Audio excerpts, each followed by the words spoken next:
This amateur radio enthusiast heard Titanic's SOS signal. Do you think things would be different if the police listened to him? Stay tuned to know more. Welcome to Days Nation. We aim to bring fun, entertainment, and educational facts about our world at one junction. Don't forget to subscribe and hit that like button. Here are a few things you probably don't know about Artie Moore. Artie Moore was a self-taught Blackwood wireless enthusiast during the early days of radio. And when he heard the Titanic's distress signal, many didn't believe him. Let's listen to his tale.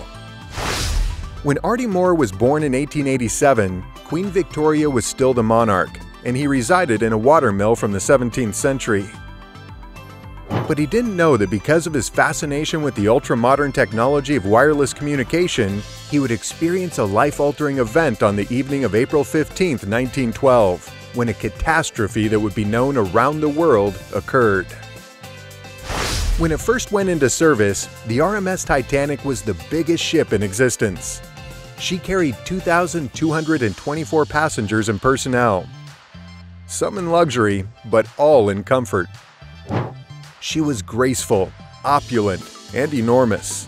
The White Star Line ship, which was on its inaugural trip, headed out into the Atlantic Ocean for New York after leaving its last port of call, Queenstown in Southern Ireland. The Titanic's radio system was staffed around the clock to broadcast and receive passenger telegrams, as well as handle navigational signals, like weather alerts and ice warnings. Two people worked in a soundproofed radio booth on the boat deck that had an antenna strung from its ceiling down the length of the ship.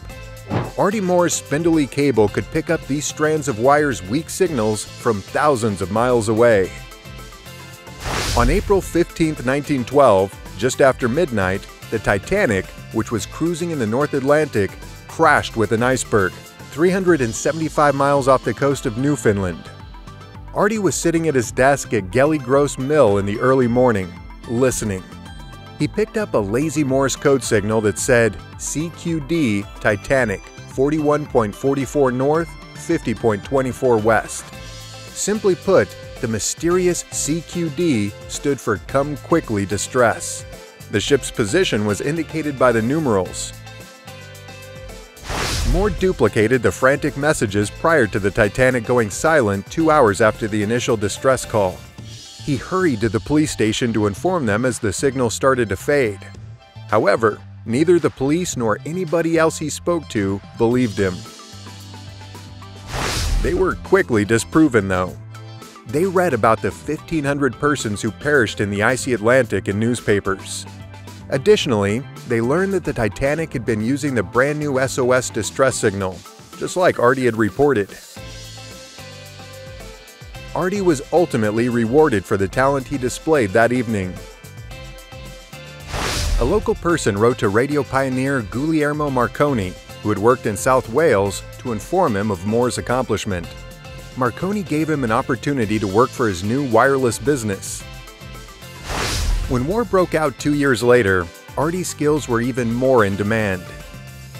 He worked for the Royal Navy as a mechanic. He came a long way, didn't he? Thanks for watching this video. That was Days Nation for you. Keep coming back and stay entertained. Don't forget to subscribe.